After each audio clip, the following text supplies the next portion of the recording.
CrossFit New England, what is up? It's Coach Heather here to talk to you again about sleep. And I am not in my bedroom this time. I'm on a bike instead, but hopefully this sets the right mood.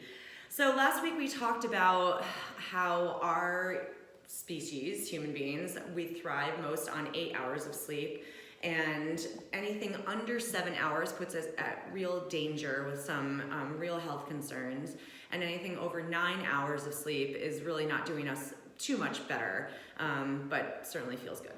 So we also visited last week about how getting enough sleep really improves our physical performance, as including a man's performance.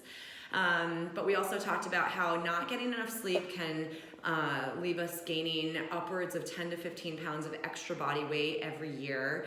We visited some ideas on how to get better at getting enough sleep, including things like setting a daily routine in terms of after dinner, dimming lights, taking a shower, like a hot shower before you go to bed, cutting down on screen time about an hour before bed as well, and then also things like limiting your caffeine after noon at the latest and limiting your overall intake of alcohol. So all those things, trying to get better, getting ourselves primed and like ready for a night of sleep every night. And also that daily routine is really important. So beyond that, I wanted to talk this time more about sort of what I do best as a parent, and what I'm going to do in you guys now is sort of try to instill fear in you on understanding the dangers of not getting enough sleep every night. So the 5 pillars that we talk about all the time, we've got eat, train, sleep, think, and connect. So within those 5 pillars, we know, so these are the things that we consider the areas that we need to focus on so that we can become the healthiest version of us, right? I think that the eating and training piece of it, I think that we're just, as CrossFitters, we're naturally drawn to that stuff. Like we may be taking more cheat meals than we should. We may not be going to the gym and working as hard as we could every single workout, but we love geeking out about things like how many reps we did in round 3 and how many grams of carbohydrate are in the size banana that I ate for lunch. And so we love focusing on that stuff. We also kind of really like talking about the think and connect stuff. We like hearing about positivity and not complaining, and we love calling other people out on it all the time. And we also do love to hear stories about how improving our relationships with our spouses and our children, our parents and our friends, like all those things can actually really benefit our health overall. The thing that I think that we've run away from the most, though, is the sleep piece. While we all love sleeping in the morning, most of us never really do that. And then also at nighttime, it's the thing that we put off like the plague, like trying to actually turn the lights off, turn our phones off. I mean, how many of us even sleep without our phones like right next to our head, just in case like we wake up and we can't sleep in the middle of the night or something. Which, while we're on that topic, like having my phone next to me in the middle of the night is kind of it leaves it as an option. So like when I can't sleep, then I'm like, I'll just check on this. And if it's not near me, I'm not checking on it. While I say that, I still sleep with my phone next to me anyways, but maybe I won't tonight. All right, so we have those 5 pillars, and I always like to go back to Coach Glassman's, his sickness, wellness, fitness continuum. And if you're not familiar with it, it's just this really nice little arc. And over on the left here, we have the sickness world, and we have wellness in the middle, and then fitness all the way over on the right.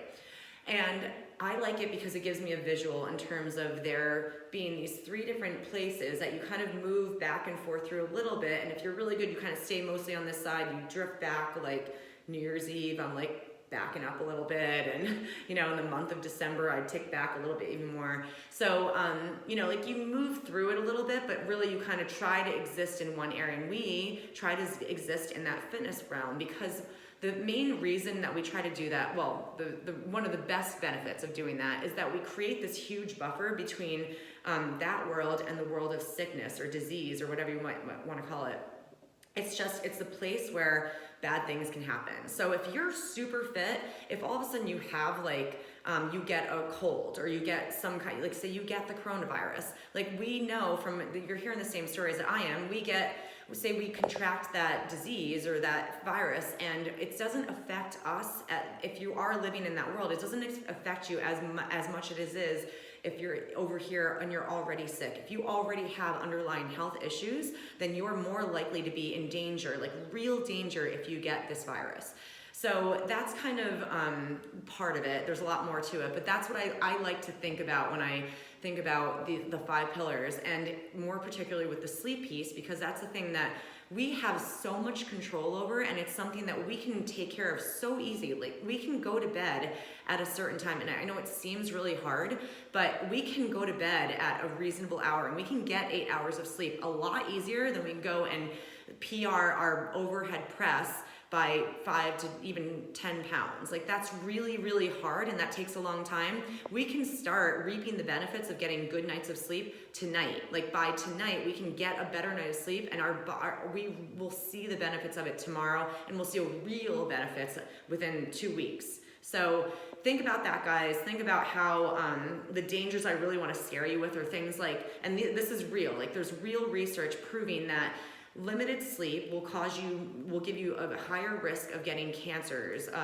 prostate cancer, colon cancer, breast cancer, heart disease.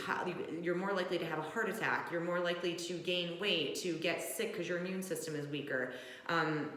You've got mental health issues like suicide, like a higher rate of suicide when you don't sleep. You don't get your 8 hours of sleep, or at least 7 hours of sleep a night. Addictions, Alzheimer's, dementia, car accidents, all these things are directly related to the lack of sleep or getting sufficient amounts of sleep. So think about all of those things. I was very nice about the fear stuff, not too much, but keep it in the back of your head, especially at a time like now where we're all trying to stay really healthy and be, using lots of Purell and like whatever it is that we're trying to do. Really, like, one of the best things you can do too is just get good quality sleep every night. All right, guys, let's go do that and get